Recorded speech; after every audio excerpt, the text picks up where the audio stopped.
একটা টিপ দিই। তাহলে এই বিন্দুর পরামিতি স্থানাঙ্ক a cos θ, b sin θ, a cos θ, b sin θ। Theta এর যে কোনো মানের জন্য এই বিন্দুটা অবশ্যই এই উপবৃত্তের উপরে।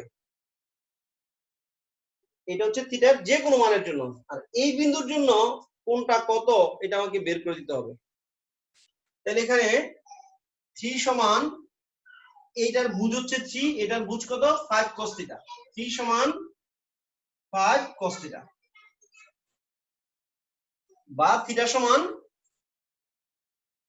cos inverse 3/5। এইভাবে রেখে দেওয়াই ভালো, ভদ্র। এটাকে ক্যালকুলেটর টেপে ডিগ্রিতে নেওয়ার একদম অপ্রয়োজনীয় বলতে পারো, দরকারও নেই। এটাকে আমরা যদি এখানে রেখে দেই তাও সমস্যা নাই, হয়ে গেছে। এই থিটাটাকে বলা হয় কি উৎকেন্দ্রিক কোণ। এত বিন্দুর পরামিতি স্থানাঙ্ক হচ্ছে 5 cos θ 3 sin θ, যেখানে থিটা সমান এটার ভুজ সমান এটার ভুজ নিলাম, থিটা পেয়ে গেলাম। এখানে থিটার মানটা সাংখ্যিক মানটা যা পাবো, তুমি যদি ওয়াই দিয়ে করতা তাহলে একই মান পাইতা। এই x সমান এই x দিয়ে তুমি যে থিটা পাবা, এই ওয়াই দিয়া তুমি একই থিটা পাবা। এখন তোমার কাছে স্যার এটা কি সম্ভব আমাকে বলার দরকার নেই, তুমি নিজে একবার করে দেখো। যে স্যার এখান থেকে থিটা বের করবো, আবার স্যার আমি ওয়াই দিয়েও থিটা বের করবো, দেখবো এক আসে কিনা। যদি এক না আসে তাহলে বুঝবো যে তোমার কথা ভুল হয়েছে, তখন ধরে নিবে তোমার কথা একটা ভুল হয়েছে। ঠিক আছে? এটা এরকম করে আমরা যে কোনো বিন্দুর পরামিতিক স্থানাঙ্ক এবং উৎকেন্দ্রিক কোণ বের করতে পারবো। ঠিক আছে? যে কোনো বিন্দুর পরামিতিক স্থানাঙ্ক এবং উৎকেন্দ্রিক কোণটা বাহির করতে পারবো। ওকে, এবার আমি চলে গেলাম। এই সবগুলো টপিকসই কিন্তু অ্যাডমিশন কেন্দ্রিক। ঠিক আছে? অ্যাডমিশন কেন্দ্রিক, এগুলো অ্যাডমিশন তোমাদের বেশি বেশি আসবে, মানে এমসিকিউ তে। আর এখন তো অ্যাডমিশনটা এমসিকিউ তোমাদের কলেজেও আছে, অর্থাৎ এগুলো অনেকটা এমসিকিউ কেন্দ্রিক। একটা বিন্দু দিয়ে বলবে এত বিন্দুর পরামিতিক স্থানাঙ্ক কত, অথবা একটা উপবৃত্ত দিয়ে বলবে এই উপবৃত্তের যে কোনো বিন্দুর পরামিতিক স্থানাঙ্ক কত। এই উপবৃত্তের যে কোনো বিন্দুর পরামিতিক স্থানাঙ্ক কত এটা বলে দিবে। 5 cos θ 3 sin θ, a cos θ, b sin θ। Okay, next লেখো স্পর্শক।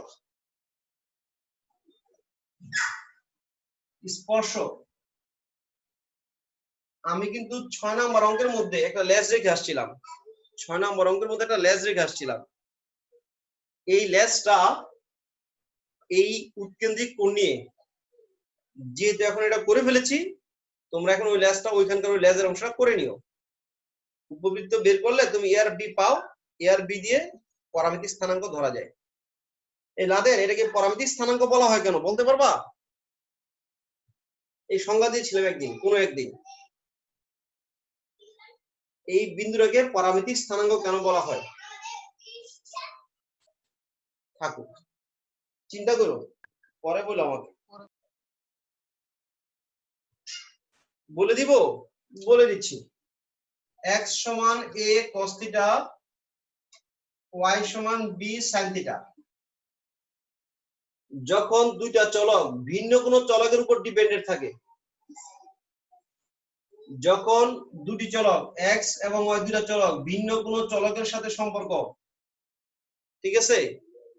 যেমন আমার এবং কার নাম বলবো, হ্যাঁ শ্রাবন্তের, আমার আর শ্রাবন্তের ফ্রেন্ড, তৃতীয় আরেকজন রবিন, আমাদের দুজনের ফ্রেন্ড। রবিন আমারও ফ্রেন্ড, রবিন শ্রাবন্তেরও ফ্রেন্ড। এই যে আমরা দুজনেই রবিনের সাথে রিলেটেড, এই কানেকশনটাকে বলা হয় পরামিতিক কানেকশন। দুইটা চলক যদি যখন তৃতীয় কোনো চলকের সাথে সম্পর্ক থাকে, তখন এই সমীকরণগুলোকে বলা হয় পরামিতিক সমীকরণ। আর ওইখান থেকে যেহেতু x আর y দুটো বিন্দু, ওইখান থেকে এটা বলা হয় পরামিতিক স্থানাঙ্ক।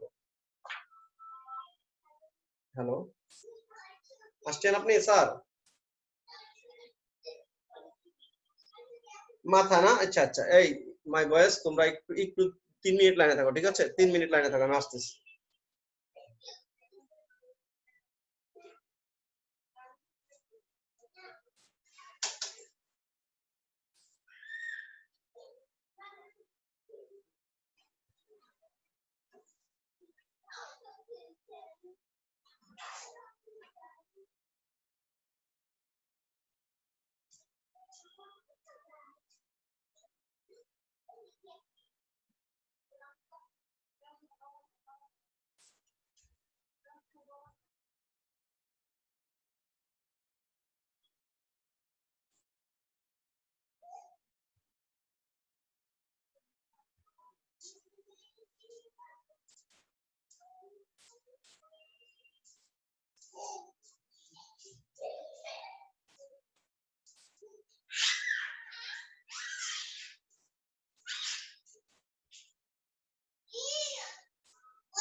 Ali Sohana, Sohana, Sohana, Sohana.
এই তোমরা কি গল্প টল্প করতেছো না? ব্যাপার কি?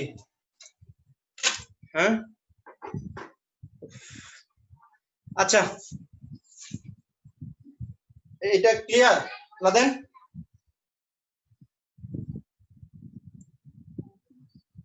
মনে থাকবে কেন এটাকে পরাবৈদিক স্থানাঙ্ক বলি?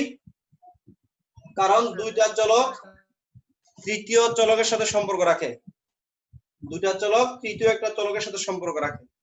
এই জাতীয় সমীকরণগুলোকে বলা হয় পরামিতিক সমীকরণ, আর এই স্থানাঙ্কগুলোকে বলা হয় পরামিতিক স্থানাঙ্ক। ওকে, তারপরে লিখো স্পর্শক।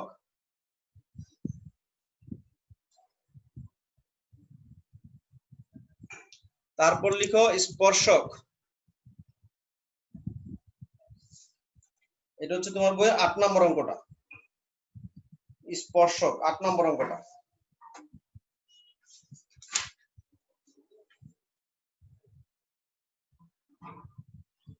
আটের 2, 8-এর 1 নম্বর একটা অঙ্ক আছে, বুয়েটে আসছে, এটা তোমাদের এমসিকিউর জন্য আসতে পারে। আমি একটু ছোট্ট করে একটা আলোচনা করে দিই। এটা অবশ্য স্পর্শকের না, 8-এর 2 এবং 3 নম্বর অঙ্কটা স্পর্শকের। এই চয়ন, তোমরা আছো তো নাকি? আমি তো বুঝতেছি না তোমরা কই। জি স্যার, আছি স্যার। আছি তো স্যার। হ্যাঁ, ঠিক আছে ঠিক আছে। 8-এর 1 বলা হচ্ছে x ভাগ, দেখো এটা কেন 9 এমসিকিউর মতো, একেবারে এমসিকিউর মতো, x ভাগ 9 প্লাস y ভাগ 4 ইকুয়াল টু 1 আর তো হচ্ছে x ভাগ 2 প্লাস y ভাগ 3 ইকুয়াল টু 1।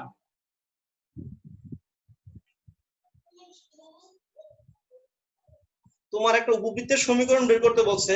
উপবৃত্তের সমীকরণটায় x অক্ষকে ছেদ করবে, এই ব্যক্তি x অক্ষকে যেখানে ছেদ করে, এই ব্যক্তি x কে কোথায় ছেদ করে? 9 একক দূরে। এই ব্যক্তি x কে যেখানে ছেদ করবে, উপবৃত্তটা x অক্ষকে ওইখানে ছেদ করবে। এই ব্যক্তিটা y কে যেখানে ছেদ করবে, উপবৃত্তটা y কে সেখানে ছেদ করবে। কথাটা কি বুঝতেছো ইশরাত?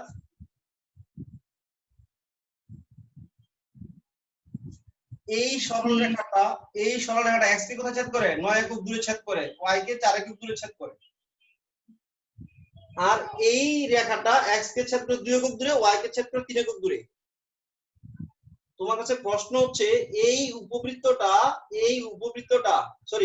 সরলরেখাটা x অক্ষকে যেখানে ছেদ করবে, উপবৃত্তটাও x অক্ষকে ঠিক ওইখানেই ছেদ করবে। তাহলে উপবৃত্তের x স্কয়ার ভাগ a স্কয়ার এটা কত আসবে? এটা আসবে 9 স্কয়ার আসবে। আমরা যে x স্কয়ার ভাগ a স্কয়ার লিখি, x স্কয়ার ভাগ a square plus y square ভাগ b স্কয়ার ইকুয়াল টু 1।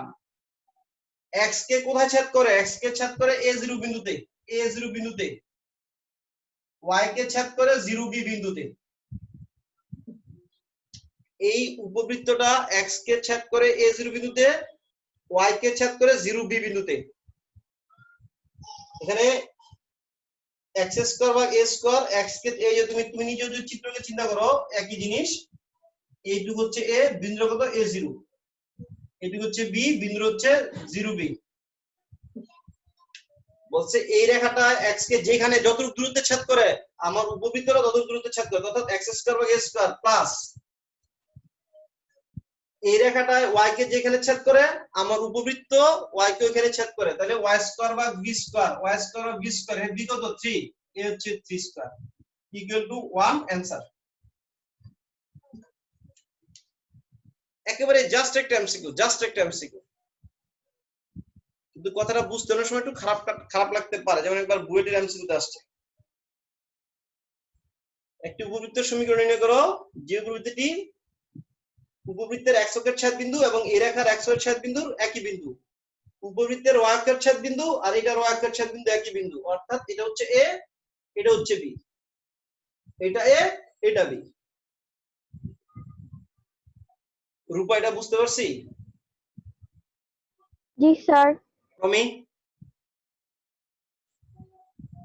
জি স্যার। x ভাগ a প্লাস y ভাগ b, এইটার a হচ্ছে আমার a, এইটার b হচ্ছে আমার b। বাস, একদম ইজি। ওকে, আমরা যে টপিকস নিয়ে আসছি সেটা হচ্ছে কি উপবৃত্ত নিয়ে কথা বলবো। উপবৃত্ত, স্পর্শক নিয়ে কথা বলবো। স্পর্শক 8-2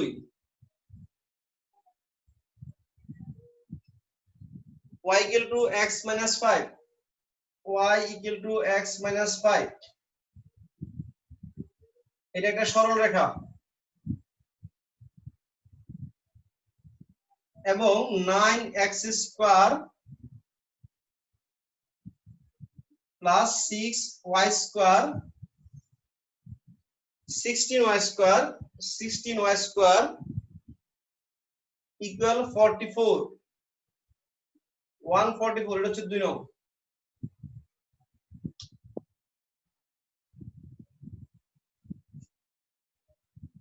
এই সরল রেখাটা যদি এই উপবৃত্তকে স্পর্শ করে তাহলে স্পর্শ বিন্দু নির্ণয় করো। সহজ কথা, সমাধান করলে স্পর্শ বিন্দু চলে আসবে। সমাধান করতে গেলে স্পর্শ বিন্দু চলে আসবে, তুমি ঠেকা রাখতে পারবা না। স্পর্শ বিন্দু কি? দুজনের কমন একটা বিন্দু, কমন বিন্দু। এই হলো উপবৃত্ত আর এই হচ্ছে রেখাটা, না? এই হচ্ছে কোন একটা দিকে রেখাটা যাচ্ছে, এই হচ্ছে রেখাটা যাচ্ছে, এই বিন্দুটা বের করতে বলছে। আমরা এই উপবৃত্ত আর এই রেখাকে যদি সমাধান করি, এদের মধ্যে যে কমন যে বিন্দুটা পাবো, x আর y যে মানটা পাবো, সেটা হচ্ছে আমার কি? স্পর্শ বিন্দু। যদি স্পর্শ না করতো তাহলে তো বাইরে দিয়ে যাইতো, তখন সমাধান করলে কি পাইতাম? তখন সমাধান করলে কি আদৌ আদৌ কি x y পাইতাম? না, x y পাইতাম না। দেখতাম কি x এর মান আসে অবাস্তব, y এর মান আসে কি অবাস্তব। x এর মান কোনো বাস্তব মান আসে না। দেখো যে x এর মান এরকম চলে আসবে x √3 x স্কয়ার সমান -3। স্যার এটা কেমন আসছে? এমন তো আসবেই, কারণ এই রেখা এই উপবৃত্তকে স্পর্শ করে না। তখন যদি সমাধান করতে যাই আমরা দেখব যে এরকম অবাস্তব মান চলে আসবে, x এর মান অবাস্তব চলে আসবে, y এর মান অবাস্তব চলে আসবে। আর যদি স্পর্শ করে অবশ্যই একটা বাস্তব মান আসবে। তাহলে আমরা এই দুটাকে সমাধান করব। এক 2 নং থেকে আমরা y এর মানটা যদি বসাই দিই 2 নং এর মধ্যে 9x square plus 16 into y এর জায়গায় কি বসাবো x - 5 equal to 144 whole square. স্পর্শবিন্দু মানে সমাধান করা, স্পর্শবিন্দু মানে হচ্ছে সমাধান করা। এটা 9x square plus 16 into x square minus 10x নাকি x square minus 10x plus 25 equal to 144। যোগ করলে 9x square 16x square 25x square 160x 16 গুণন 25 আর 144 বিয়োগ করব না, 16 গুণন 25। তোমার যদি ক্যালকুলেটর খুঁজে পারবে তুমি ক্যালকুলেটর খুঁজে পাইবে দাদা, তুমি ছাত্র সাহায্য, হ্যাঁ একটা হাফ পেন একটা ফুল পেন নিছো ছাত্র হয়ে গেছো।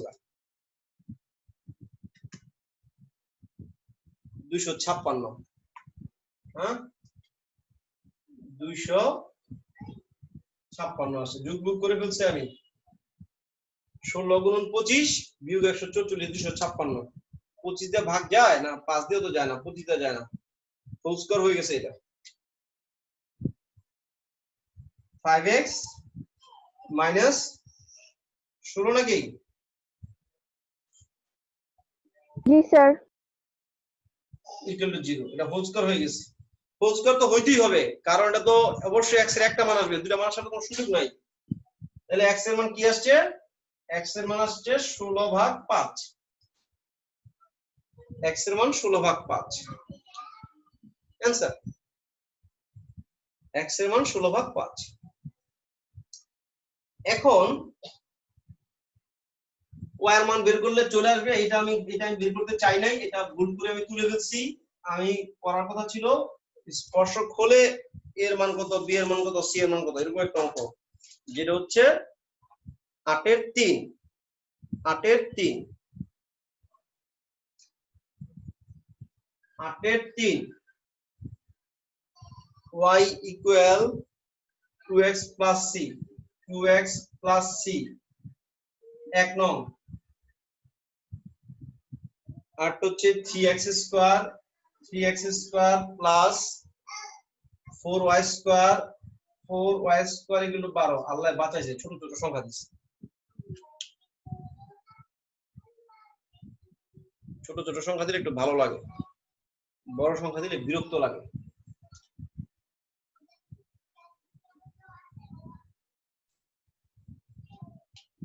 কুমিল্লা একবার ওই কুমিল্লা বোর্ড স্কুলে একটা ক্যাডেট কলেজে থাকতে কুমিল্লা বোর্ড স্কুলে একটা দুইটা মেয়েকে পড়াইছিলাম, ঠিক আছে, শিউলি আর হচ্ছে সুলতানা। হ্যাঁ শিউলি আর সুলতানা।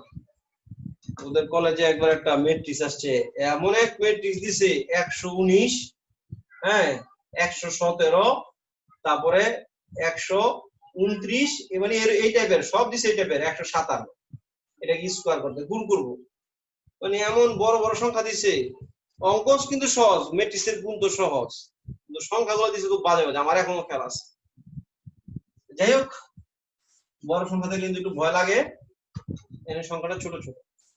বলছে সি এর মান কত হলে এই সরলরেখাটা এই উপবৃত্তের একটা স্পর্শক হবে। সি এর কত মানের জন্য, কোন মানের জন্য এই সরলরেখাটা এই উপবৃত্তের একটা স্পর্শক হবে, আমরা আমাদের মধ্যে সমাধান করতে যাব। যদি সমাধান করতে যাই 2 থেকে এই সমাধানগুলোর জন্য আমি একটা কথা বলছিলাম যে যার পাওয়ার কম তার মানটা বসাইবা, এখানে কারো পাওয়ার কম না, সুতরাং যারে খুশি তারে বসাও, কোনো সমস্যা নেই। আর সব জায়গায় যার খুশি তার খুশি কোথাও সমস্যা নাই, কিন্তু ওইখানে একটু তাড়াতাড়ি হয় আর কি, 2 লাইন 3 লাইন শর্ট হয়। 3x স্কয়ার প্লাস 4y কত 2x plus c whole square equal to 12। 3x square plus 4 into 4x square plus 4cx plus c square minus 12 equal to 0।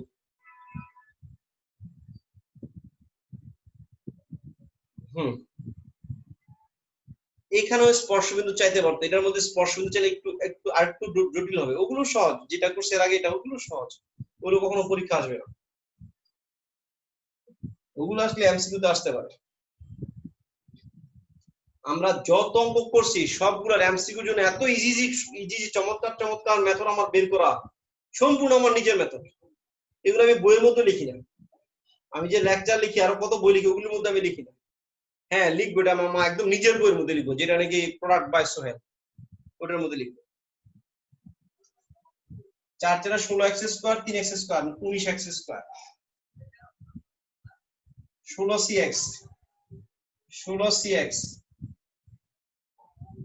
4c square plus 4c square minus 12 equal to 0। Razak আসছো নাকি?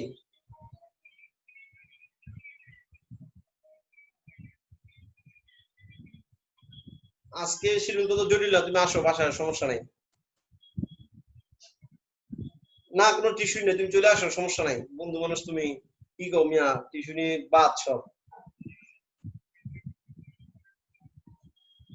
আরে আসো আসো, তুমি আসো আসো আসো আসো, সমস্যা নেই, আজকে চলে আসো।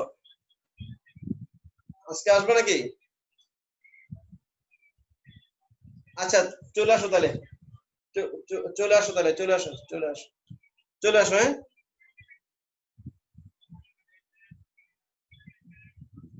কটা বাজবে? আচ্ছা ঠিক আছে ঠিক আছে ঠিক আছে, সমস্যা নেই, ঠিক আছে। আচ্ছা আল্লাহ হাফেজ। আচ্ছা তাহলে হ্যাঁ পড়ানো কিন্তু আছে, বুঝছো নি? তাহলে এখানে তো কোনোভাবে মিডল টার্ম ছাড়া অথবা উৎপাদক করতে হবে মনে হচ্ছে, কিন্তু আমরা জানি যদি সে স্যার নিশ্চয়ক বের করা যাবে না স্যার? অবশ্যই নিশ্চয় ছাড়া কোনো উপায় নাই, কারণ যেহেতু এটা স্পর্শক হবে সেহেতু এই সমীকরণে এক্স এর একটা মানই পাওয়া যেতে হবে। যেহেতু এটা স্পর্শক, এটাকে স্পর্শক বলে দিছে সে, এটা স্পর্শক, তাহলে এই সমীকরণ থেকে এক্স এর একটা মানই পাওয়া যাবে। আর দ্বিঘাত সমীকরণ থেকে চলকের একটা মানই আসবে, তার শর্ত হচ্ছে এই সমীকরণ নিশ্চয়ক শূন্য হবে। নিশ্চয়কের মান 0, নিশ্চয়কের মান 0 আসবে।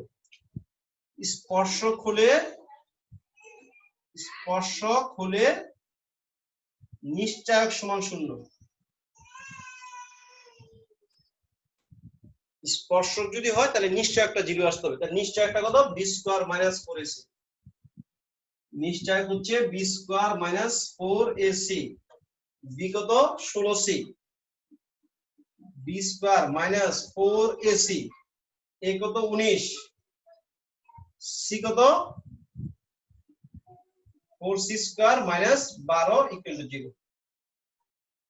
b square minus 4ac।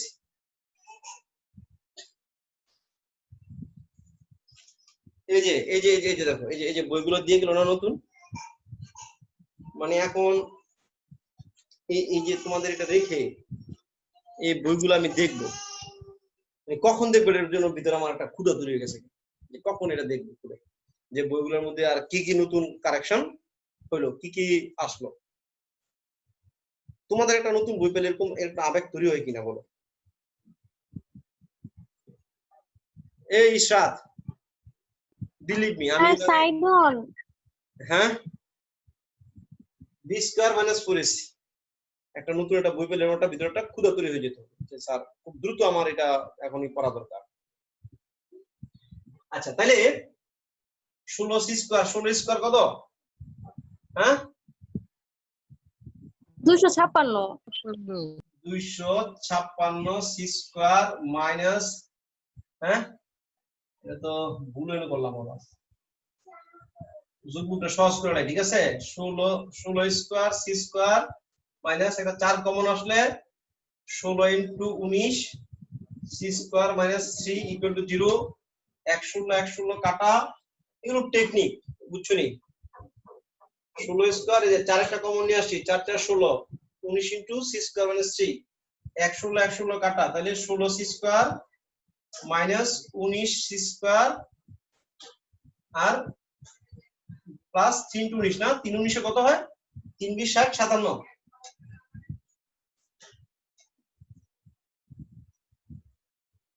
বুঝছি নুসরাত? যোগ করতেছি, কিছু বলার দরকার নেই। জি স্যার। কোনো সমস্যা তো হওয়ার কথা না। মাইনাস 3 সি স্কয়ার সমান মাইনাস 57, সি স্কয়ার সমান 19, C equal to plus minus root over 19। Answer. স্পর্শকটা পরাবৃত্তের মধ্যে পড়াইছি, উপবৃত্তে পড়াইছি, অধিবৃত্ত গিয়ের মধ্যে কিন্তু আর পড়াবো না। অধিবৃত্তের মধ্যে গিয়ে কিন্তু আর পড়াবো না, অধিবৃত্তের মধ্যে এটা পড়ানো সম্ভব না, যাবে না পড়ানো। ওকে, আমি এখন একটা জাস্ট একটা ম্যাথ নিব, তোমাদের বইয়ের एग्जांपल থেকে নিচ্ছি। স্যার এটা শর্ত ইউজ করে কই হইতো না স্যার? কি করে বলো?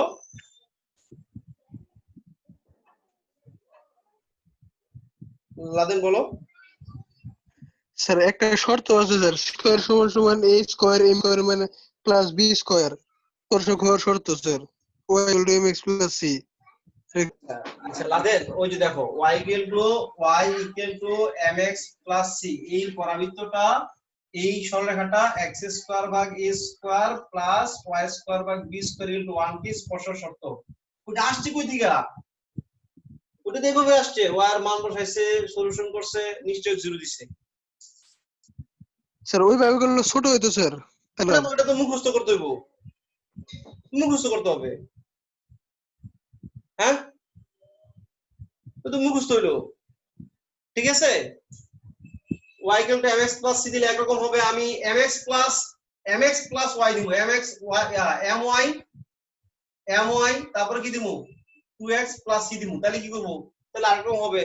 তারপরে বেজাল আছে ওগুলোর মধ্যে লাদেন, ওটা শুধু বিশেষ একটা অবস্থার জন্য দেয়া আছে। কথা বুঝছো কথাটা? আচ্ছা স্যার। কথা বুঝছো কিনা আগে আচ্ছা বলো না।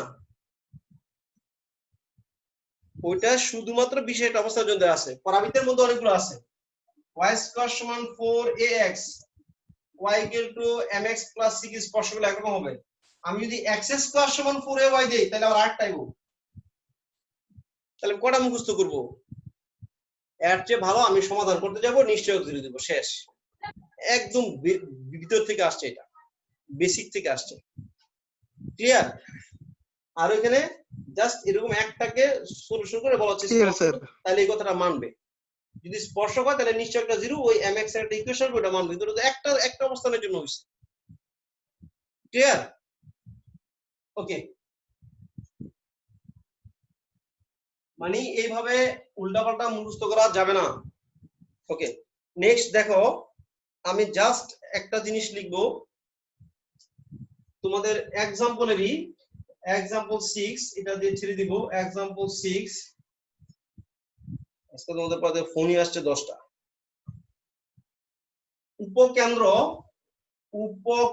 হচ্ছে plus minus 4,0, sorry 0 plus minus 4, 0 plus minus 4, আর হচ্ছে নিয়ামক y equal two y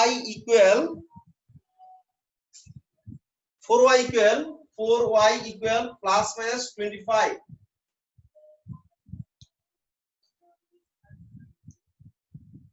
just আমি বললাম কি e ইকুয়াল টু হোয়াট, অথবা আমি বললাম পরাবৃত্তের উপবৃত্তের সমীকরণটা নির্ণয় করো, উপবৃত্তের সমীকরণটা নির্ণয় করো। যেহেতু তোমার কাছে নিয়ামক দেয়া আছে, ফোকাস দেয়া আছে, তুমি কিন্তু সমীকরণ বের করার স্বপ্ন দেখতেই পারো। ফোকাস দেয়া আছে, নিয়ামক দেয়া আছে, কিন্তু সাবধান, তুমি তো স্বপ্ন দেখার আগে তোমার জানতে হবে আমার ই লাগবে, এসপি ইকুয়াল টু ইপিএম, ই তো নাই তোমার কাছে। ই কি আছে? ই কিন্তু নাই। দেখো তুমি বুঝতেই পারতেছো, একটু চিত্রের হেল্প নাও, বুঝতেই পারতেছো এটার নিয়ামক দুইটা, ফোকাস দুইটা, ফোকাস দুইটা কার উপরে? ওয়াই অক্ষের উপরে। ফোকাস দুইটা ওয়াই অক্ষের উপরে, এই হচ্ছে তোমার ফোকাস, এই হচ্ছে তোমার ফোকাস। ফোকাস দুইটা 0 প্লাস মাইনাস 4, প্লাস 4 মাইনাস 4। ফ্রমিং জি স্যার। চিনতেছো? জি স্যার। পরাবৃত্ত বের করতে হলে তিনটা জিনিস লাগে সংজ্ঞা দিয়ে, উপকেন্দ্র, উপকেন্দ্র, নিয়ামক আর উৎকেন্দ্রিকতা। তোমার উপকেন্দ্র আছে, নিয়ামক আছে, উৎকেন্দ্রিকতা নাই, কিন্তু ই নাই। এইটুকু পর্যন্ত কত? 4, যেটাকে আমরা এই বলি। আর এই y ইকুয়াল টু, এখানে y ইকুয়াল টু কত? 25/4। এইটুকু হচ্ছে কিন্তু তোমার 25/4। চিন্তাছো? এইটুকু কত? বিই, এইটুকু কত? বি ভাগ ই। একটা হচ্ছে বি, আর একটা কত? বি ভাগ ই। আমার বি সমান কি দেয়া আছে? 4 দেয়া আছে। আর বি ভাগ ই সমান কি দেয়া আছে? 25/4 দেয়া আছে।